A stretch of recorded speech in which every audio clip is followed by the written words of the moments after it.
Good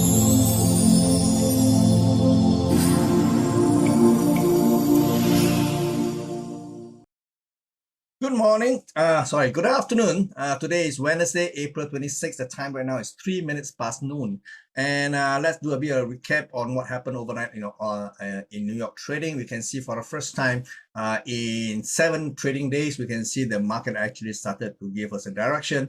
Yesterday, of course, we can see from the chart here, this is the 4 hours time frame in the Dow Jones. The Dow Jones actually came off on the back of some very disappointing earning reports, and of course, the consumer confidence numbers also did not give the market any kind of confidence in the marketplace, and that caused the market to actually came off on the relative basis a little bit sharp compared to what happened over the last 7 trading days. So we can see the lowest traded last night was 33,525.4 last night. So this is by far the most obvious directional pull so far. But I have mentioned all this while that the nearest support is probably lying somewhere around 33,275.6, and if this market cannot hold the next technical level, what we call a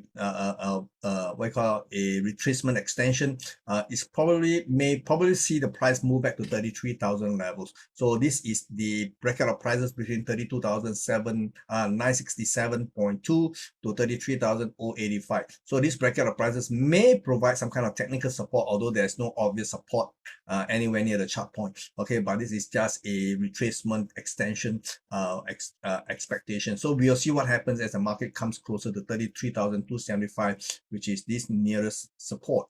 Over in the S&P 500, we can see that we also saw the market testing the most nearest significant support, which I mentioned all this while at 4,072. Okay, more, sorry, 4,069.8. So it did not quite actually, but it's basically right now sitting on it. So the fact that the market actually stopped falling yesterday is possibly proof that the market actually respect this level. But in the event if the market should continue to trade below this level, the next technical retracement extension point is 4,032 to 4,046 levels, which are listed here. So ideally, we want to see the market stabilize here and cause the markets to rebound one more time. But I say the upside potential is actually quite limited. So we will have to see how the market reacts. If the market goes deep below this level, obviously something else is happening. We will then take another look. In the Nasdaq actually suffered the most decline last night. It actually fell close to 2% relative to what the S&P and the Dow Jones has actually experienced overnight. So we can see there was an attempt to actually trade beyond the April high of 13,204, failed at 13,196, and then see market has come down. But so far it is corrective because it's 3-wave, and the nearest support is again at 12,518. Okay, so this level is nowhere near close to where the market last traded. So if the market cannot hold here, technically speaking, we may see prices dipping a little bit lower to 12,255 to 12,355 within this 100-point range. Hopefully the market can stabilize and see and perhaps encourage another run up in prices. We will have to see whether this is going to be the case. And over the Nikkei yesterday, we have a marginal high. Now on last Friday, we have a marginal high at 28,778, and I mentioned that this is possibly a reversal pattern. You can see this is a long-legged shadow doji,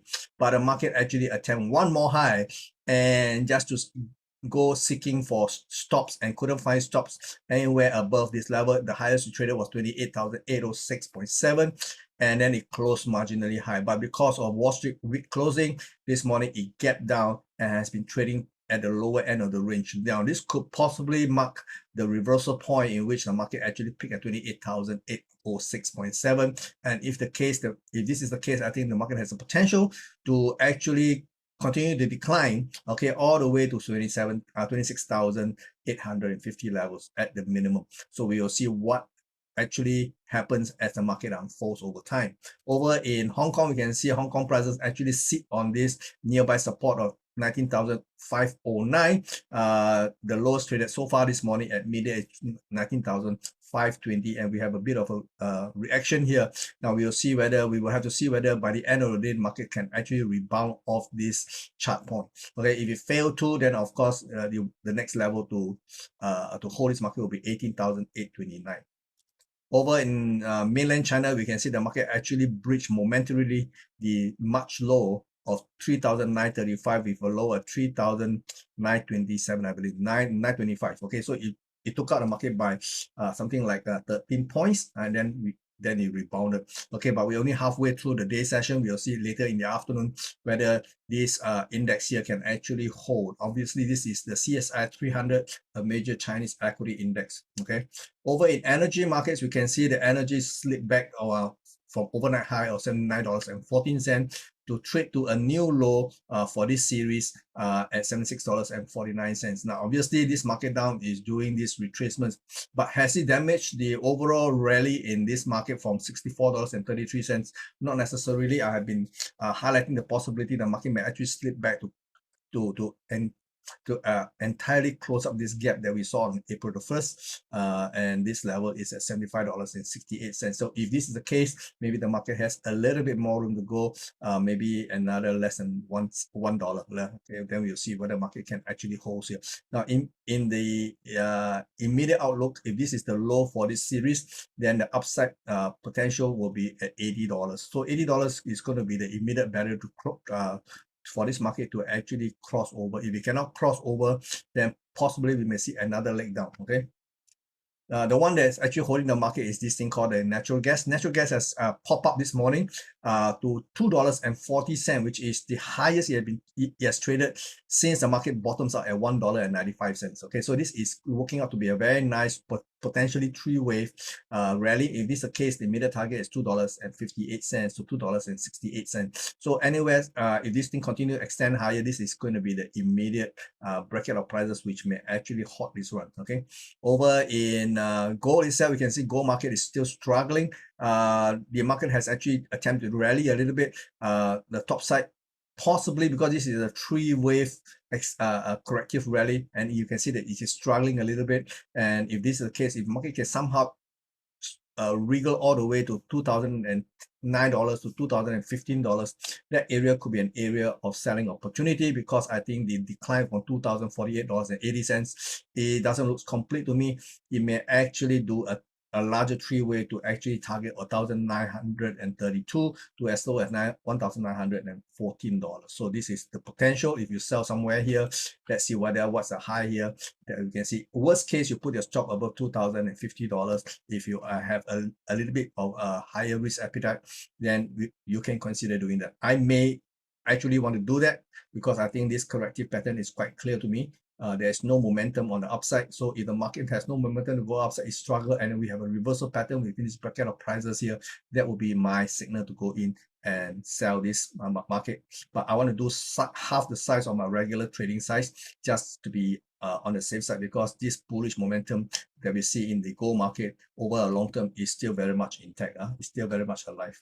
So the whole thing is we're trading counter trend here. Now over in the silver market, we also saw the market actually go lower to $24.50 before it rebounded. Again, this rebound looks like it has no momentum. If it struggled all the way to $25.30 to 48 cents, I think this could be an area of opportunity, because over the last few trading days, you can see that this area has been an area that it cannot surmount. Okay, so if the market somehow struggle all the way there, this could be a great area to position a short. But again, like I said, gold, silver has been outperforming gold, meaning the rally in silver is a lot more persistent than the rally in gold. So maybe to sell, gold will be a better candidate compared to silver. Okay.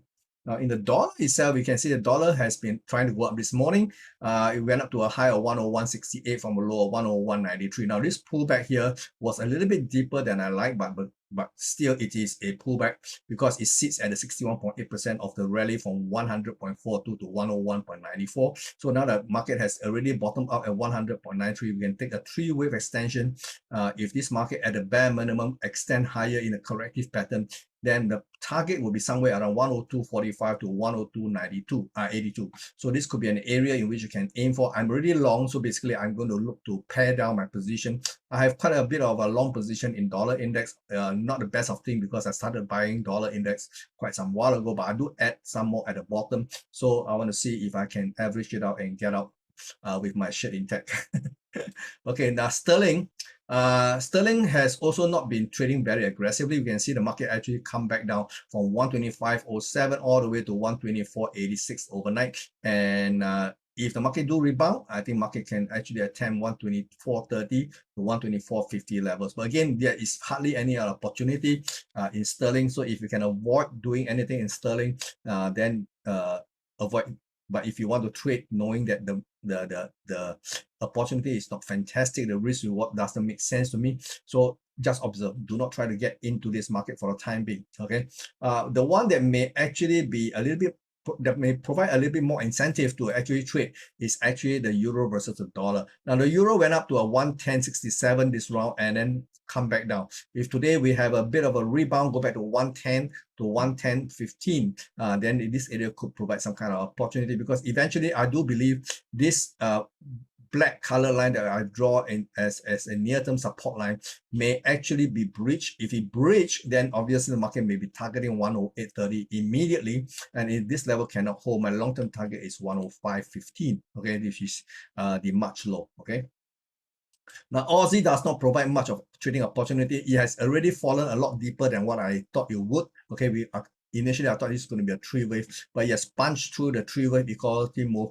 and now it's heading straight for the my target all the while, which is 0.6565. okay, so this 0.65 is actually the low traded here. Okay, so you can see over here. Okay, now in dollar yen, it is also struggling in a very corrective rally. So you can see the bottom here, 129.64. It struggled all the way in a multiple three wave to 135.14 before it slides back. Now this pullback from 135.14 is also corrective looking. So if today we get another rally attempt, maybe the top side is 134 to 134.35, and let's see what happens. If the market can actually break out of this rising channel here, then I think there's a very good chance it will target 129.65. Okay, which is still my my medium to long-term target here for this move. Over in dollar Canadian, we have a very persistent rally. It looks like at this point in time, it's still trying to edge higher. We have this morning high, we have 136, 48. Okay, and this market looks like it wants to extend higher. There is no more barrier in between all the way until 138. So there is a possibility market will just continue to chart higher. But if we get a pullback, okay, not very high probability for now, but if we do get a pullback, maybe 134.75 to 135.15 is going to be where you can pick up some long position. So otherwise, there is no near-term entry for you to actually engage this market. Now over in Bitcoin has a bit of a push this morning, surprisingly. Okay, earlier on I did over the last few update, I've been telling her there's a possibility it looks like it's going to unfold in a 5-wave pattern. So this could be part of the 4th wave, but for this to be a 4th wave, it must not overlap this $29,122. okay, 29,122 represents the bottom of the wave 1. So in a classical 5-wave decline, which this one may look to be the case, then it must not overlap the bottom of wave 1. So the key area to watch will be $29,122. However, as the market punch higher, the retracement point in which I think the market will come under some kind of pressure will be at 28,530 to 29,000. So again, we are very, very close to an area in which possibly we may see selling interest re-emerge. Okay, we'll see what happens. I'm basically long. So right now I'm trying to get out of my long position. Hopefully the market can go a little bit higher into this bracket of prices for me to get out of my long position. Okay, it is very, very near to my entry levels, so maybe I hope to get out with no loss, and this is the best I can hope for now. Okay, in the meantime, okay, tomorrow I will be in Kuala Lumpur for the weekend. I'm going there to receive an award, and tomorrow update will be a little bit late, possibly upon my check-in into my hotel in Kuala Lumpur afternoon. Okay, so tomorrow update will be a little bit late. So in the meantime, take care and be safe. Bye bye.